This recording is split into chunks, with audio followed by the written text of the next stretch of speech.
France প্রতিনিধি Ahmed Juned Farhan channel ইউরোপকে জানান, আন্তর্জাতিক শ্রমিক দিবস উপলক্ষে প্যারিস, লিওন, মার্সাইল, লিল, তুলুজ সহ প্রায় শতাধিক শহরগুলিতে লাখো শ্রমিকরা নেমে আসেন রাজপথে তাদের অধিকার আদায়ের জন্য। শ্রমিকদের মজুরি বৃদ্ধি, পেনশন সংস্কার বাতিল এবং উন্নত কর্ম পরিবেশের দাবিতে রাজপথে প্রতিবাদ জানান। এরই মধ্যে লিওন শহরে বিক্ষোভ চলাকালে পুলিশের সঙ্গে কয়েক দফায় সংঘর্ষের ঘটনা ঘটেছে। পরিস্থিতি নিয়ন্ত্রণে আনার জন্য পুলিশ সে সময় টিয়ার গ্যাস ব্যবহার করে। বিক্ষোভকারীরা বলছেন, মূল্যস্ফীতির কারণে জীবনযাত্রার ব্যয় বেড়ে যাওয়া, মজুরি বৃদ্ধি না হওয়া এবং অবসর বয়স বাড়ানোর সরকারি সিদ্ধান্তের বিরুদ্ধে তাদের এই আন্দোলন।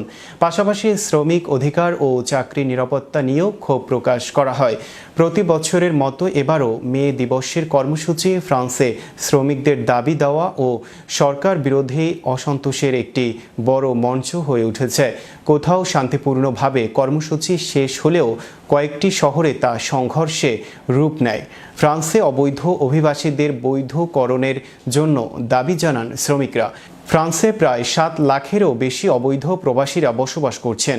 তারা কাজ করছে, কিন্তু তাদেরকে ন্যায্য মজুরি দেয়া হচ্ছে না। এসব বৈষম্যতার অবসান চান ফ্রান্সে বসবাসরত প্রবাসীরা। এবারের মে দিবসে পুরো ফ্রান্স জুড়ে প্রায় 3.5 লাখেরও বেশি মানুষ অংশগ্রহণ করেছেন।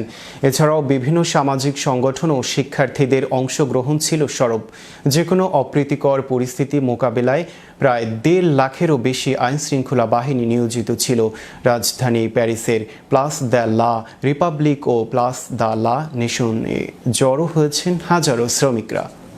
On est à Paris, à la place de la Nation pour le 1er mai. Il faut savoir que le 1er mai, c'est donc la fête du droit des travailleurs et des travailleuses qui a été récupérée à l'époque par Pétain comme étant la fête du travail.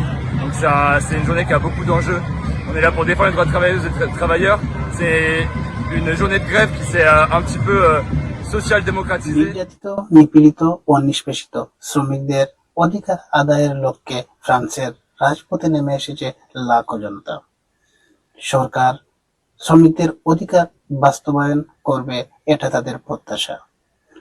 প্যারিসের plus the লা nation থেকে Ahmed Juned Farhan, channel Europe television, Paris, France.